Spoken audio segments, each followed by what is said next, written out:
So I'm just going to read the games off, Ethan, and then I'll dish it to you for kind of your overall thoughts, how many games we can potentially win, and then we'll call this a day. All right, let's do it. Miami, we have this Wednesday. Then we have Thursday, so a little Florida trip to start. Then we go up to the East Coast. We play Brooklyn. We go across the border to Canada. We come back down to Texas to play the Mavericks. Then we go to the West Coast to play Sacramento, Los Angeles, and Utah. And then we finish it off up north in Minnie before we get home at the end of this month, Ethan. So, Rodeo Road Trip, February Road Trip, whatever you want to call it. The Spurs are going to be on the road, and there are some solid teams that we're going to have to play during this stretch, Ethan. It's a tough one looking at it. I'm going to go with the record of 3-6. Okay. Win 3 games. I think it'll be against Brooklyn. I think we can catch Dallas because that's a rivalry game. They'll probably rest a couple players. I think we can catch them sleeping. And then I'm going to go with the Los Angeles Lakers because is this the first time Victor Wembanyama's played against the Lakers at the Staples Center? I don't think so. I'm pretty sure we played earlier this year because I remember seeing like a whole like thing about it. They were like Wemby's first time in Los Angeles, but maybe that was the preseason, Ethan, because I'm seeing here these 2 games against LA. They're This is they're bo- they're both at home, and same with the Clippers here. Oh, I'm thinking of the Clippers game. That's what I'm thinking of. My bad. Clippers has no clout. We're not talking about the Clippers. The Lakers, Even it was the Staples Center though, so I wasn't going crazy. we're going crazy. He's in the Staples Center, but it's a different environment when you play It the Lakers is.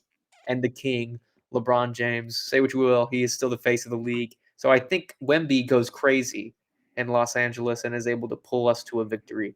But those are the only 3 that I'm gonna bet on. Hey, he's 1-0 against LeBron. He's trying to go 2-0.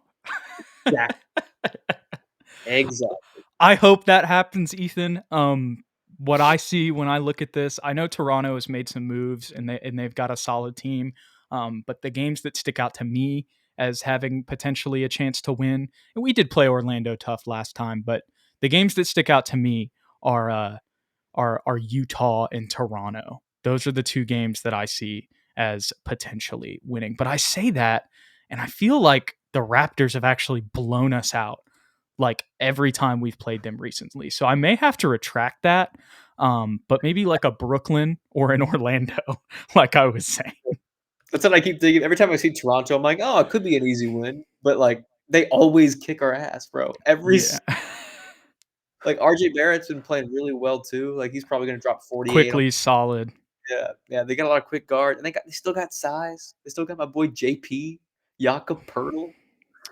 So we took them to overtime. I know last year I was actually at the game where they blew us out last year.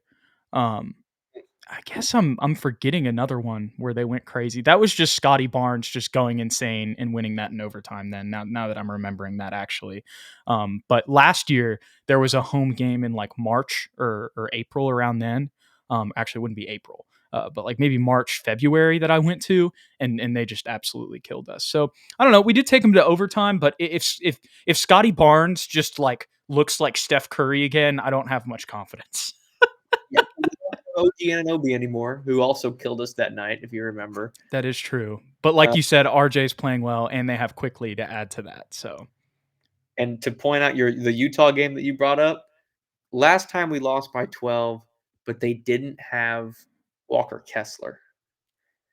So I'm interested to see that matchup because that's like he's a great yeah. young center, solid defense, like the opposite of Victor Wembanyama. He can't dribble, with his right hand, let alone his left hand, but he's physical and he's got a lot of size. So we'll see how that works out. And it'll be our first game against Brooklyn too. I think that's another one that we could maybe have a chance there. And hey, that's the Barclays Center too. So I know that's not like Madison Square Garden, but it's Wemby in New York. So maybe he can, kind of have a little bit of that LA vibe, like you were saying. Did you hear what I said? What? Lonnie Walker revenge game. You know what I did just realize? This will be his first return to they have the draft in the Barclays Center, right? Or am I Yeah. crazy? Yeah, that's what I was. So that'll be his first return to the place where he got drafted since. So maybe there's some sentimentalism there. Fingers crossed. We will hope. I think 2 to 3 games is a solid, realistic expectation for this rodeo road trip, unfortunately. I mean, you just got like Miami, a playoff team in the East. Orlando, as much as we played them tough, they're better than us. Yep. Toronto, we'll see, but they're also just better than us, for being honest. Dallas, obviously. Sacramento, obviously. LA, I do really get where you're coming from there. I think he's going to play up in that game, and will play up in that game too, but definitely not a guaranteed win.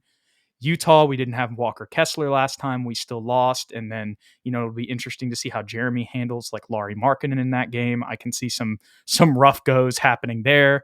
We still got to guard Colin Sexton on the perimeter in that game as well. And then, Yep. of course, Minnesota's near the top of the West. It is a rough road trip, in the words of Gorilla here. But we'll be there every step of the way. Starting Wednesday against Miami Heat.